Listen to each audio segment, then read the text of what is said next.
Hello, everyone. Welcome to the channel.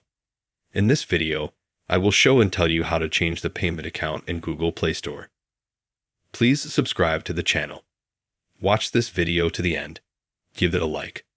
Let's get started. For this, we need to go to Google Play Store on our Android phones.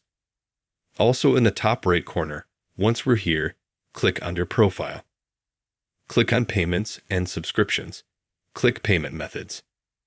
And as you can see here, I already have a payment address. If I want to change it, I have to go back out, click on my profile again, and we need to change it with you. So I click here.